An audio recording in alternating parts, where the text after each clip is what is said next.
সুখময় ও শান্তির জিনিস কোনটি? ভাবতে পারেন?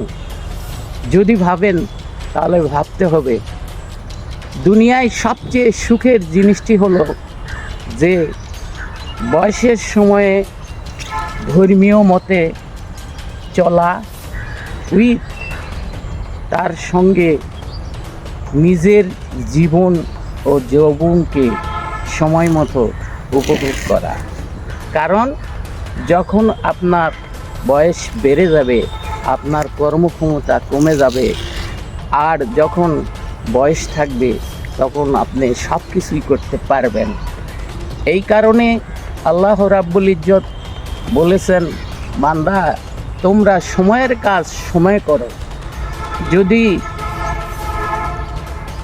50 বছর বা 100 বছরের কোনো মানুষকে একটা মুরগির রান খেতে দেওয়া হয়, তাহলে দেখা যাবে সে রানটাকে সুন্দরভাবে চিবিয়ে খেতে পারবে না। কিন্তু একটা 18 বছরের যুবককে যদি মুরগির একটা রান দেওয়া হয়, তাহলে সে হাড্ডি পর্যন্ত চাবিয়ে ঝুনা করে খাবে।